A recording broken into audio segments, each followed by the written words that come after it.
पहला पाठ विवरण 8 वचन 2 से 3 और 14 से 16। मरुभूमि में वह इन 40 वर्षों की यात्रा याद रखो जिसके लिए तुम्हारे प्रभु ईश्वर ने तुम्हें बाध्य किया था। उसने परमेश्वर दीनहीन बनाने के लिए ऐसा किया, तुम परीक्षा लेने के लिए, आकर्षण मनोभाव पता लगाने के लिए और इस प्रकार जानने के लिए कि तुम आज्ञाओं का पालन करते हो या नहीं। उसने तुम्हारा भरोसा किया, भूखा रखा, फिर परमेश्वर मन्ना ने भी भोजन किया जिसे न तुम जानते थे और न तुम्हारे पूर्वज ही। इससे तुमको ये समझाना चाहा कि मनुष्य रोटी से ही नहीं जीता है, वो ईश्वर के मुख से हर एक शब्द से जीता है। तो तुम घमंडी बन जाओ और अपने प्रभु ईश्वर को भूल जाओ। उसने तुम लोगों को मिस्र देश से दास्ता के घर से निकाल लिया। उसने इस विशाल भयंकर मरुभूमि में व्याप्त सर्पों, बिच्छुओं और पन्नों के देश में जगमगाहट प्रकट की। वो इस जलमग्न दृश्य में आपके लिए कठोर चट्टान से पानी निकालती है। उसने तुम लोगों को इस मरुभूमि में मन्ना खिलाया जिसे तुम्हारे पूर्वज नहीं जानते थे।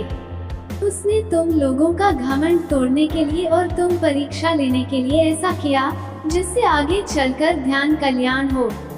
सुसमाचार यूहन्ना 6 वचन 51 से 58। स्वर्ग से उतरकर वह जीवन रोटी में हूँ, यदि कोई वह रोटी खाएगा तो वह सदा जीवित रहेगा। जो रोटी में दूंगा वह संसार के लिए समर्पित मेरा मांस है। यहूदी आप में ये कहते हुए विवाद कर रहे थे, ये हमें खाने के लिए अपना मांस कैसे दे सकता है।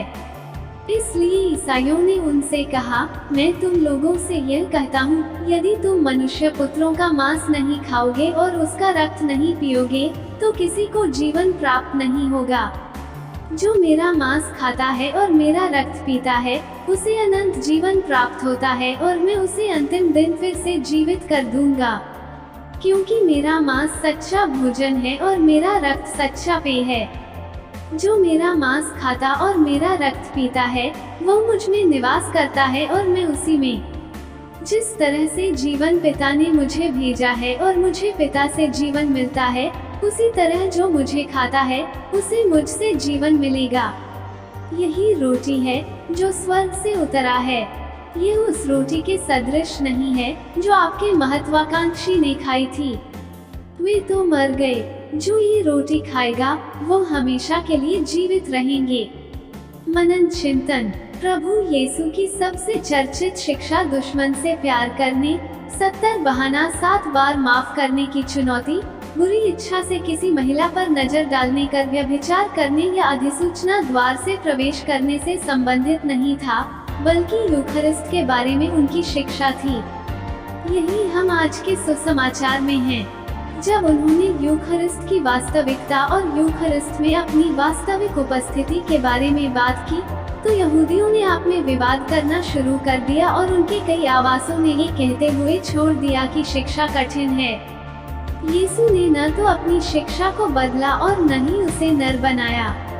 उन्होंने एक ही शिक्षा दी कि वे स्वर्ग से उतरी हुई रोटी हैं और उनके शिष्य जीवन पाने के लिए उनका मांस खाना और उनकी रकत मांगते हैं। आज भी ज्यादातर लोग यूखरिस्ट का रहस्य आसानी से नहीं समझ पाते हैं। यीशु के शिष्यों के बीच वर्तमान दिनों में भी यूखरिस्ट की उनकी समझ को लेकर कई विवाद और जातियां हैं। आइए हम प्रार्थना करें कि हम यूखरिस्ट के रहस्य को समझ सकें और उस सृजन को बहुमूल्य समझ के योग्य जो प्रभु द्वारा हमें दी। आमीन।